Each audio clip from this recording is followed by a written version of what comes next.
trouxe a sua Bíblia? Você pode segurar a sua Bíblia e fazer uma declaração de fé comigo? Diga comigo assim: essa é a palavra de Deus. Eu sou o que ela diz que eu sou. Eu tenho o que ela diz que eu tenho. Eu posso o que ela diz que eu posso. E nessa noite, eu vou receber a santa, poderosa, inerrante, sempre viva palavra de Deus. E eu nunca mais serei o mesmo. Nunca, nunca, nunca. Se você crê, diga: eu creio. Amém. Eu creio comigo e com você. Amém? Gente, nós vamos começar a tratar do tema de aniversário da nossa igreja. A Manancial faz 7 anos, em 17 de maio desse ano. E um determinado tema que eu já vinha estudando e já queria dividir com vocês veio ao meu coração. E nós vamos trabalhar até as próximas 6 quintas-feiras em cima desse tema. Diga comigo assim: o ano de 7. Amém? Não é apenas porque estamos completando 7 anos, mas 7 é um personagem da Bíblia, você sabia disso? Um personagem muito importante da Bíblia, e nós vamos falar sobre ele hoje. Mas antes de entrarmos em Gênesis e nos textos que vamos usar, abra sua Bíblia em Isaías 43, verso 13. Aliás, vamos ler a partir do verso 11. Isaías 43, verso 11. Depois nós vamos para Gênesis. Isaías 43, verso 11. Você está lá comigo? Diz assim: Eu sou o Senhor, e fora de mim não há Salvador. Eu anunciei salvação, realizei-a e a fiz ouvir. Deus estranho não houve entre vós, pois vós sois as minhas testemunhas, diz o Senhor. Eu sou Deus. Agora é o texto que eu queria que realmente você pensasse. Ainda antes que houvesse dia, eu era, ou eu sou, e nenhum há de que possa livrar alguém das minhas mãos. Agindo eu, quem impedirá? Deixa eu fazer uma pergunta. Quem tem essa versão, ainda que antes que houvesse dia, eu era? Todo mundo tem eu sou? Na minha Bíblia já está eu era, mas originalmente é eu sou mesmo, viu? Porque o eu sou para Deus se aplica no passado, no presente e no futuro. Mas na minha Bíblia aqui já tem eu era, mas o original é eu sou. Ainda antes que houvesse dia, eu sou, né? Ele é. Amém? Vamos dar graças, Pai. Muito obrigada, Senhor, pela sua palavra. Nós oramos, Paizinho, te pedindo discernimento, revelação, entendimento. Que o Senhor fale, ó Deus, a cada coração aqui nessa noite. E que o teu nome, Senhor, seja glorificado nas nossas vidas, Pai. Aplica, Senhor, a tua palavra no nosso coração. Nós estamos aqui para te ouvir, Senhor, e oramos para que o teu Espírito fale ao nosso coração. Em nome de Jesus. Amém. Antes que dia existisse, Deus já existia. Dia teve um começo. Lembra lá em Gênesis? Não é? O dia teve um começo. No princípio criou Deus os céus e a terra. A terra era sem forma e vazia. E haviam trevas sobre a face do abismo. Gênesis 1, 2, 3. E o Espírito de Deus se movia sobre a face das águas. E disse Deus: haja luz, e houve luz. E foi a tarde e a manhã do primeiro dia. Então, antes que houvesse dia, Deus já existia. E tudo aquilo que nós vamos falar hoje parte desse ponto. Deus existe antes que qualquer coisa tenha existido. Por isso, qualquer coisa que exista precisa estar submissa à onisciência daquele que existe antes de todas as coisas. Amém? Então, eu queria que você abrisse comigo agora em Gênesis, no capítulo 4. Aqui, de fato, é o texto que nós vamos ministrar. A partir do verso 1. É um texto bem conhecido, mas com muitos detalhes que nós vamos tratar hoje. Gênesis 4, 1. Diz assim: Coabitou o homem com Eva, a sua mulher, e esta concebeu e deu à luz a Caim. Então disse: adquiri um varão com auxílio do Senhor.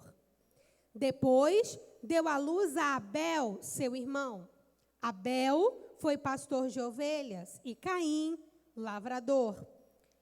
Aconteceu que no fim de uns tempos, trouxe Caim do fruto da terra uma oferta ao Senhor. Abel, por sua vez, trouxe das primícias do seu rebanho e da gordura deste.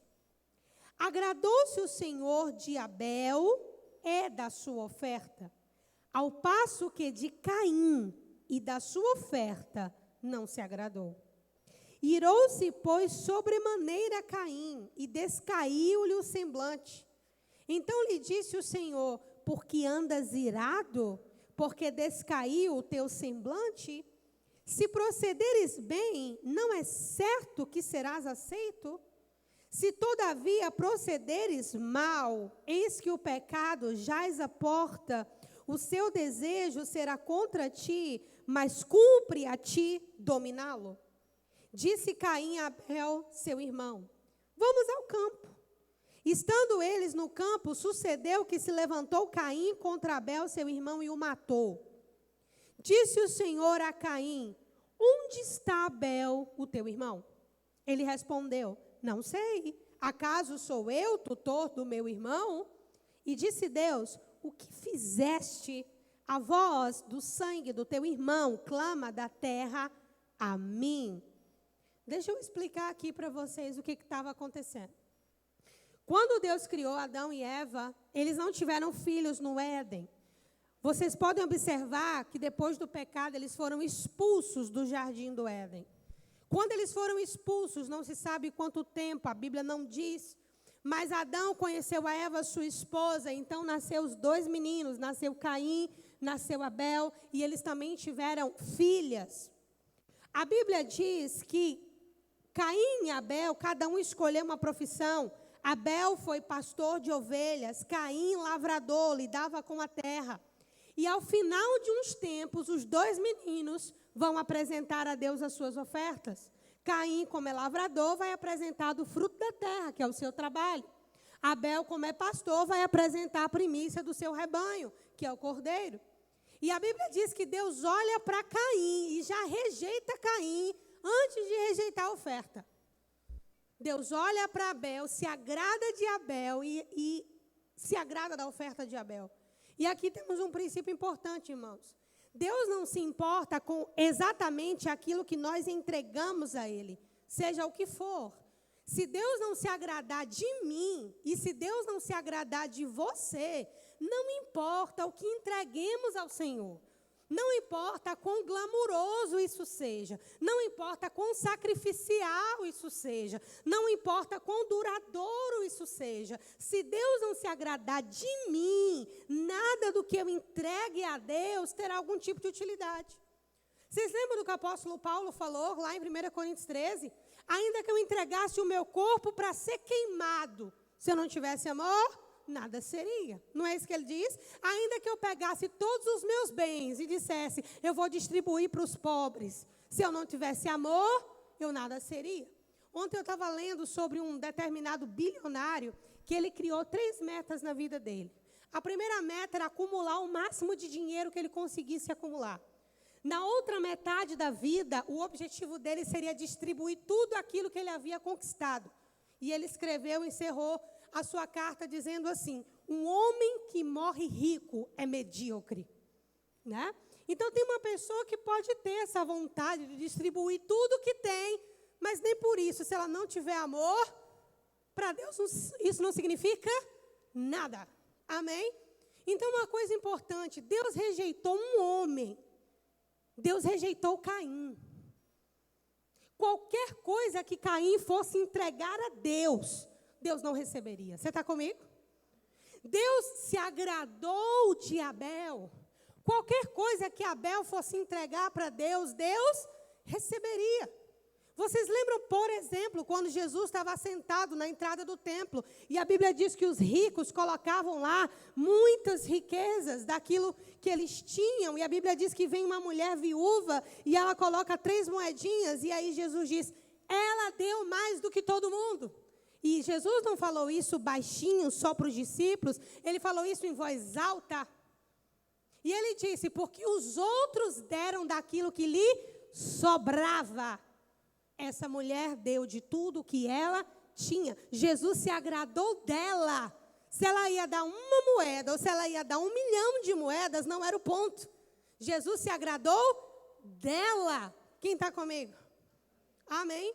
Então, quando Caim percebeu, e eu não sei como ele percebeu, provavelmente Deus respondeu com fogo, porque no Antigo Testamento essas evidências de fogo e situações que envolvem a natureza eram muito atribuídas a Deus, mas de alguma forma Caim soube que a oferta dele não foi recebida.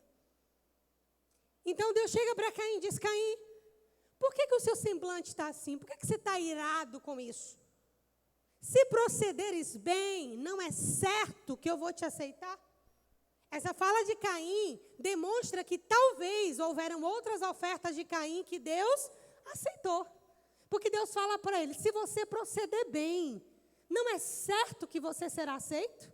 Mas se você proceder mal, o pecado jaz à porta, o seu desejo será contra ti. E cumpre a você dominar esse negócio dentro de você. Quem está comigo?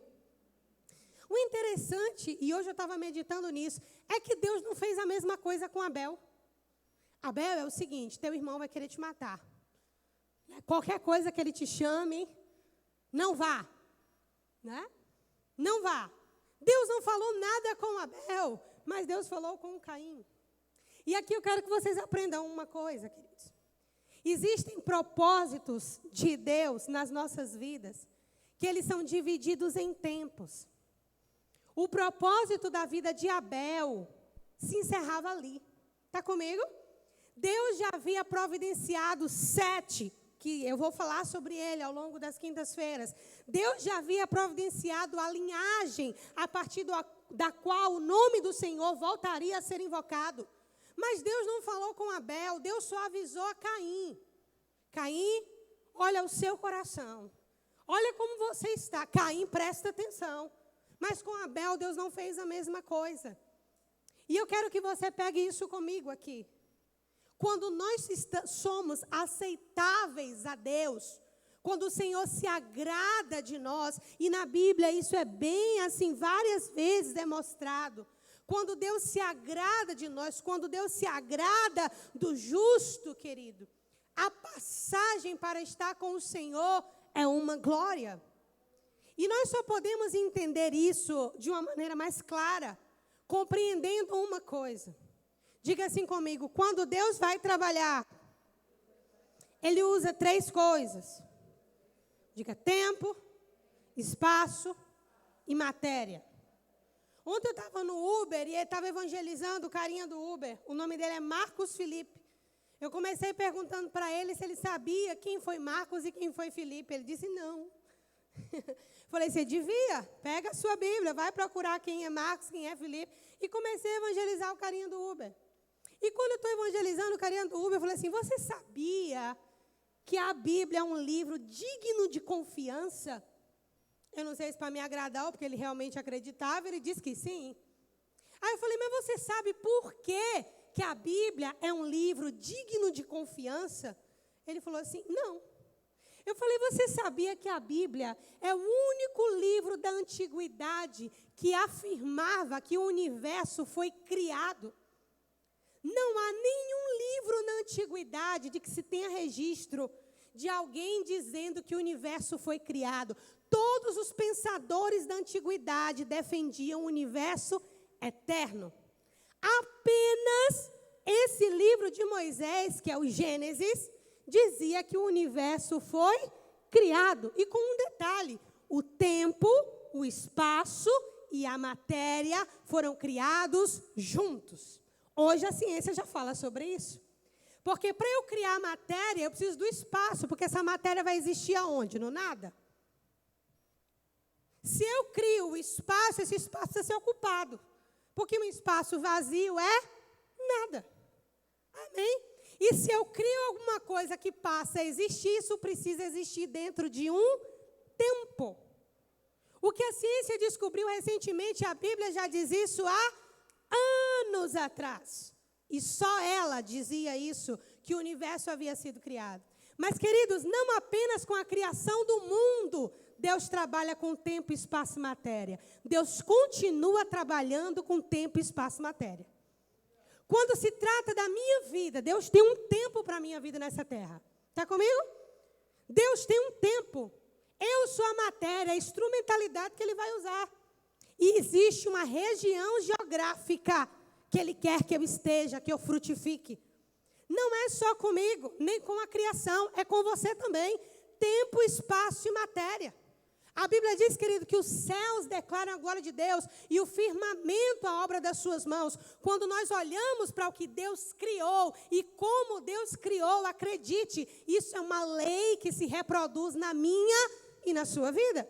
Jesus usou várias dessas figuras. A mais conhecida, por exemplo, a parábola do semeador.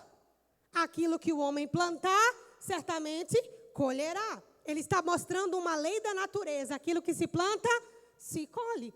Jesus, quando quis nos ensinar sobre fé, Ele também usou a natureza. Olhem para os lírios do campo. Eles não trabalham e nem fiam, e eu vos digo que nem Salomão, em toda a sua glória, se vestiu como qualquer um desses. Ele também diz, olhem os pássaros, eles também não trabalham, contudo o vosso Pai vos alimenta.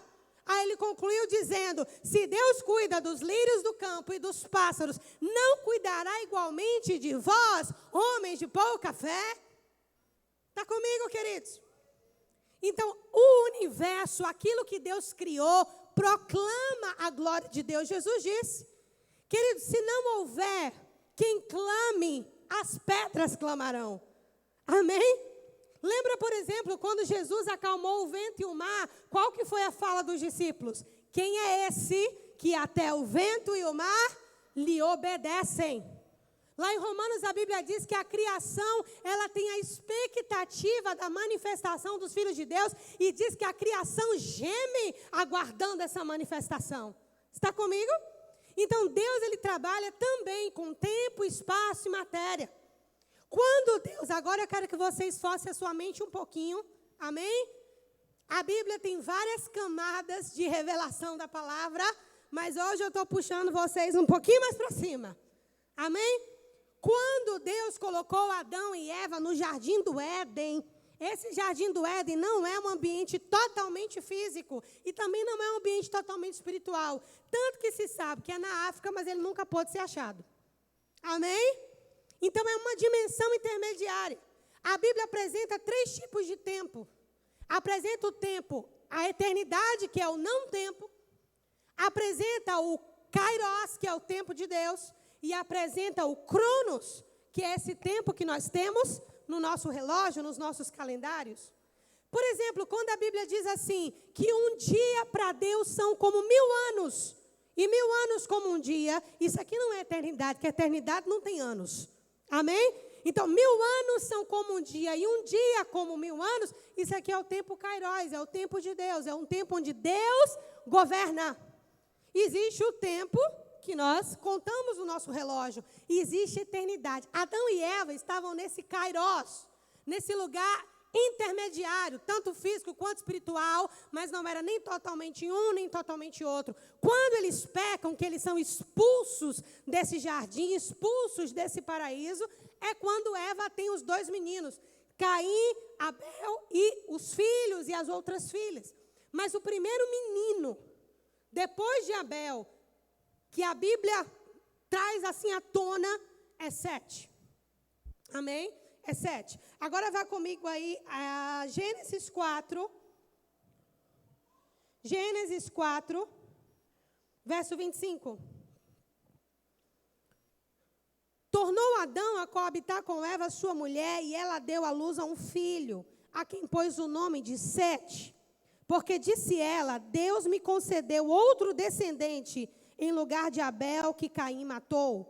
A Sete nasceu-lhe também um filho, o qual pôs o nome de Enos, e a partir daí começou-se a invocar o nome do Senhor. Não vamos ler a genealogia de Caim, mas é um caos. Logo no início da genealogia de Caim aparece um nome chamado Lameque. Quem lembra dele? Né? Lameque é o primeiro bígamo da Bíblia, é o primeiro homem a ter 2 mulheres, e é o primeiro homem que mata 2 vezes. E cria uma lei para ele mesmo. Se quem matar vai ser vingado 7 vezes, quem matar Lameque vai ser vingado 70 vezes 7. Né? Ele queria se promover como juiz do mundo espiritual. Então, a descendência de Caim é uma descendência depravada. Mas Deus levanta 7. 7 veio em lugar de Abel. 7 é um nome, mas 7 também é um número. Amém? 7 é um nome, mas 7 também é um número. E na Bíblia, tanto o nome quanto o número, no hebraico, têm significados. E eles são intencionais. Eles não estão aqui por nada. Amém, queridos? Diga, eu estou entendendo. Amém? Então, o nascimento de 7 é o nascimento da linhagem dos filhos de Deus, dos justos.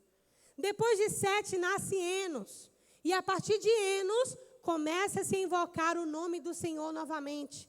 E a linhagem depois de Enos, depois você pode ler a genealogia todinha aí, e você vai ver que é uma genealogia que vai parar em Noé.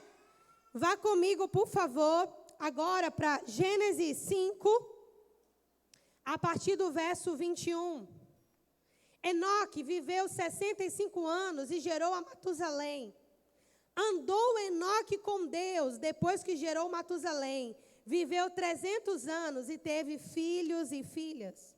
Todos os dias de Enoque foram 365 anos. Andou Enoque com Deus e já não era, porque o Senhor o tomou para si.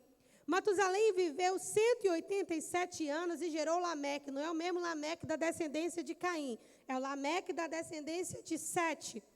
Depois que gerou Lameque, viveu Matusalém 782 anos e teve filhos e filhas. Todos os dias de Matusalém foram 969 anos e morreu. 969. Isso é um número científico e muito interessante que não vamos abordar agora, mas até os próprios estudiosos falam desse número. Então, Matusalém viveu 969 e morreu. Lameque viveu 182 anos e gerou um filho, e lhe pôs o nome de Noé, dizendo: este nos consolará dos nossos trabalhos e fadigas das nossas mãos, dessa terra que o Senhor amaldiçoou. Eles sabiam que a terra estava amaldiçoada. Depois que gerou Noé, viveu Lameque 595 anos e teve filhos e filhas. Todos os dias de Lameque foram quantos? 777. 777. E morreu. Era Noé da idade de 500 anos e gerou 100 cães de Jafé. Então, a linhagem que Deus começou em 100 teve um propósito até Noé. Com Noé vem um dilúvio e vocês já sabem o resto da história. Amém? O que eu quero dizer, queridos, é que Deus sempre dá continuidade à sua obra. Deus sempre cumpre os seus propósitos e os seus planos. Deus, ele tem um plano para a humanidade e esse plano tem hora para encerrar. Amém? Esse plano tem hora para encerrar. Vá comigo agora lá para a genealogia de Jesus, Mateus, capítulo 1. Abra sua Bíblia lá comigo, Mateus, capítulo 1. O primeiro culto dessa série, a gente precisa colocar alguns fundamentos. Então, tenha um pouco de paciência comigo, amém? Mateus, capítulo 1, verso 17. De sorte que todas as gerações, desde Abraão até Davi, são 14. Desde Davi até o exílio da Babilônia, 14. E desde o exílio da Babilônia até Cristo, 14. Quem sabe me dizer quantas gerações foram de Abraão até Jesus? 42 gerações. 42 gerações, né? Então, quando Jesus vem, ele tipifica 7.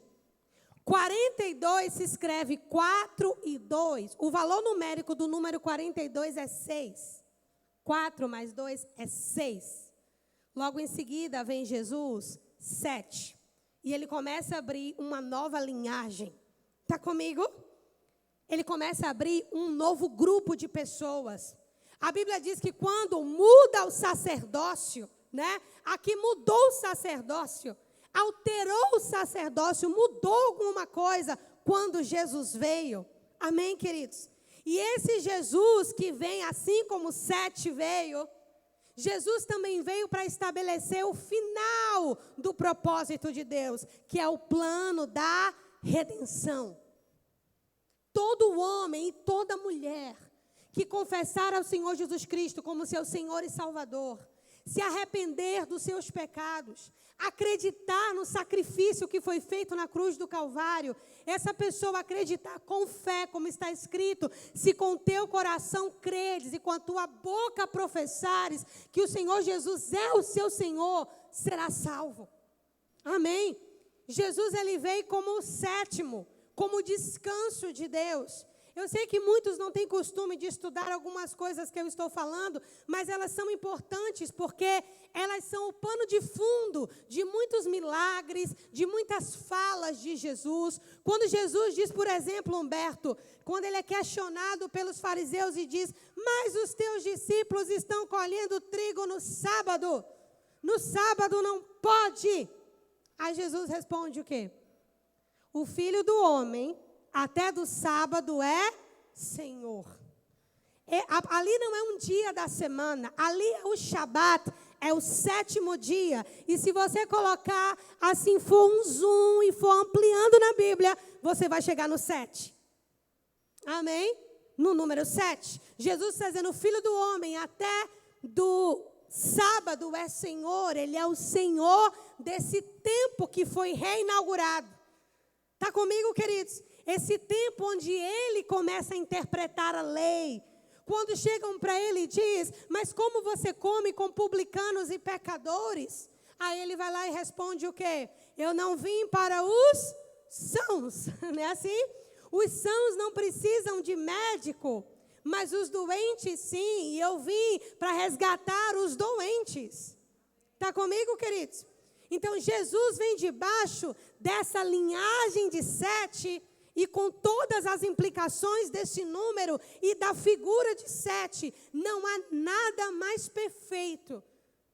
7 na Bíblia é um número que se atribui perfeição. Mas não é exatamente só perfeição no sentido de belo e bonito, mas é no sentido de completo, de exato. Ele é o 7º. Amém? Ele é o perfeito. Jesus, ele começou, Jesus é para nós. Jesus é para nós, representados em Adão e Eva. Jesus é para nós o que 7 foi para Eva. Quando Eva pega 7 nos braços e diz, o Senhor me deu um outro filho no lugar de Abel. 7 é restituição. Quando Deus promete a Israel que abençoaria eles se eles fossem fiéis ao Senhor, quantas vezes mais Deus disse que abençoaria? Valeu-me, gente. Quantas vezes? Eu vos abençoarei 7 vezes mais. Não é só um número, é um nome. É um único signo nas Escrituras, no hebraico. Eu vou abençoar vocês 7 vezes mais, porque 7 é um número de também restituição. Quando a Bíblia fala sobre o ano do jubileu, o 50º ano, eram 7 períodos de 7 anos. 7 vezes 7 é o quê? 49. Então, se eu fosse escrava de Catherine e chegasse no 49º ano, Catherine teria que me libertar. Porque era ano de jubileu, 7 períodos de 7 anos. Então, Jesus é esse jubileu da igreja. A Bíblia diz que tudo aquilo que era uma sombra no passado, ele hoje é a essência dessas coisas. Está comigo, queridos? Nós precisamos entender o amor de um Deus tão assombroso, um amor de um Deus tão grandioso, um amor de Deus que ainda antes que houvesse dia, ele já nos via hoje aqui, agora. Amém? A Bíblia diz, queridos, que há muitos planos no coração do homem. Mas o Senhor é que designa os passos. O desígnio do Senhor prevalecerá. Fale para a pessoa do seu lado isso, diga, não importa o que você faça. Para onde você corra ou fuja. O que você pense ou deixe de pensar. O que a ciência diga ou deixe de dizer. O que a religiosidade diga ou deixe de dizer. No final das contas, o desígnio do Senhor prevalecerá. Está comigo? O desígnio do Senhor prevalecerá. O desígnio do Senhor prevalecerá. E é por essa razão, queridos, que eu e você precisamos sempre olhar os caminhos do nosso coração. Porque os caminhos de Deus são imutáveis, são aqueles caminhos que eu falei na dimensão do Kairos, são caminhos que não serão mudados. E se nós não mudamos os nossos caminhos aqui no Cronos, como eu explico isso? Sabe que nem arrepender a gente poderia arrepender se não houvesse Cronos? Porque para eu me arrepender de um mal que eu fiz para Mateus, eu tenho que me arrepender hoje de um mal que eu fiz ontem. Isso aqui é tempo. Está comigo? Quando Deus criou o tempo, até as próprias leis da física, Ele não estava apenas pensando no equilíbrio das leis da natureza, mas Ele estava pensando em mim, Ele estava pensando em você. Enquanto houver Cronos, é quando Deus diz a Noé, enquanto a terra durar. Diga comigo, porque a terra tem um tempo. Mas a Bíblia diz também que haverão novos céus e nova terra. Que novos céus e nova terra é esse? É a mesma terra, mas no Kairos. Amém? Que é o milênio. E depois a eternidade com Cristo. Mas presta atenção, você tem o tempo. E o tempo é uma das coisas mais preciosas que Deus te deu. Eu sei que a gente às vezes é acostumado a vir para a igreja ou a meditar na palavra de Deus de uma maneira mais simples. E acredite, quando isso é feito de coração, Deus recebe e Deus fala conosco na simplicidade. Queridos, Deus fala comigo até com um passarinho cantando na janela de manhã. Amém? Eu amo ver Deus nas coisas simples, mas o Deus das coisas simples criou coisas complexas. Porque assim Ele fala com todos os públicos. Amém? Ele fala com os simples e Ele fala com aqueles que veem as coisas complexas. E eu amo ver Deus nas coisas complexas. E se você quer ser alguém para quem Deus revela os seus mistérios, para quem Deus abre a palavra, seja manso e humilde de coração. Jesus teve um momento que Ele glorificou, Ele exultou em si mesmo e Ele disse, graças te dou, ó Pai, porque não revelastes essas coisas aos sábios deste mundo, mas revelastes aos pequeninos. Está comigo? Pequeninos. Amém. Deus tem prazer em revelar a sua grandeza e a complexidade do seu ser, ainda que Ele possa se revelar na simplicidade de um passarinho na sua janela. De uma maneira bem simples, que é claro que eu não chego no dedo da unha do Eterno. Mas o que eu quero dizer é que eu faço isso com as crianças. Quando eu estou lá atrás pregando para as crianças, eu tento ensinar o que eu ensino para vocês, às vezes de uma forma mais complexa, mas eu tento ensinar a mesma coisa para as crianças lá atrás. Eu estou começando uma turma da ABA na Itália. E a gente teve um primeiro encontro com o primeiro grupo de alunos terça-feira. E um dos italianos, quando eu estava explicando um pouco do que eu estou falando para você, a esposa dele traduz, e ele falou assim, mas não é isso que está na Bíblia, não. Aí eu falei, e o que é que está na Bíblia, na sua? Aí, como ele é um novo convertido, um bebezinho na fé, a gente tem que ter paciência. Aí ele falou assim, na minha Bíblia diz que Adão e Eva foram criados primeiro e depois o Éden. Eu falei, não. Porque para Deus criar Adão e Eva, tinha que colocar eles em algum lugar. Não foi assim. E aí ele foi mostrar, queridos, em resumo da ópera, a Bíblia dele já é uma Bíblia editada. Só que são com coisas sutis, assim, entendeu? Mas ele mesmo como novo convertido, ele entendeu que tinha alguma coisa errada na Bíblia dele. E ele trouxe ontem, na terça-feira ele trouxe para a aula. E eu falei, querido, mas é desse jeito aqui. Ele, qual é a Bíblia mais antiga que existe para eu comprar? Mas o Espírito Santo, ele testifica no nosso coração. A Bíblia diz que o Espírito Santo testifica que nós somos filhos de Deus. E ele não testifica só isso, ele testifica muitas coisas. E eu oro para que ele testifique essa palavra no seu coração. E para encerrar, no ano judaico, nós estamos nos aproximando do 6º milênio, né? E eles acreditam que essa terra, essa vida, ela dura apenas 6.000 anos, porque de Adão até o ano que nós estamos agora, é 5.800 e quanto? Vê aí, Mateus, para mim, o ano judaico. Que ano nós estamos? Nosso calendário é gregoriano, é um calendário diferente de como os judeus contam. Quem pode ver para mim qual que é o ano judaico que nós estamos? 5.784. Eles acreditam que até o 6º milênio o Messias vem, porque eles se baseiam, né, na questão dos 7, dos 1000 anos como um dia, 1000 anos como um dia e um dia como 1000 anos. Então, seriam 6 dias de 1000 anos, 6 milênios, né? No nosso calendário pagão, nós estamos em 2024, né? E isso, às vezes, nos distancia da maneira como a Bíblia apresenta as coisas. Não temos como dar uma data que Jesus vai voltar, mas temos que estar prontos para que isso seja a qualquer momento. Você está comigo? A qualquer momento. A Bíblia diz, querido, que o Espírito e a noiva dizem, vem. Eu preguei essa mensagem hoje porque eu quero que você entenda que você tem um Deus de coisas simples e de coisas complexas. Um Deus que se revela em 7, nos números, um Deus que se revela na letra, um Deus que se revela no seu coração, um Deus que fala com você enquanto eu estou pregando agora, e Ele fala coisas que eu nem estou dizendo, porque eu não sou a boca de Deus pregando, eu estou apenas pregando a palavra, é o Espírito Santo que fala, amém? E responde a cada coração. E para encerrar, o que você tem feito com o seu tempo? Amém. O que você tem feito com o seu tempo?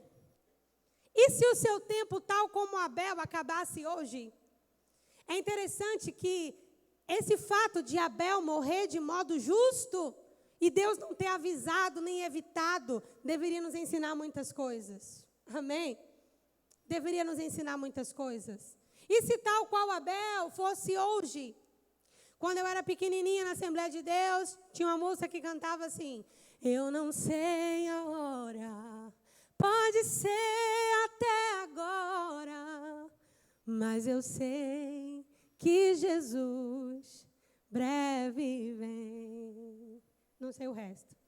Nas nuvens do céu vai surgir com poder e com muita glória. É chegada a vinda do Senhor. E eu não lembro o resto. Amém? O que eu quero dizer é que você precisa amar a vinda do Senhor. Amém? Diga assim comigo, o ano de 7. Amém? Diga o ano em que Deus está restituindo pureza, propósito, santidade. Amém? Mesmo porque sem ela, ninguém verá o Senhor. Amém, queridos?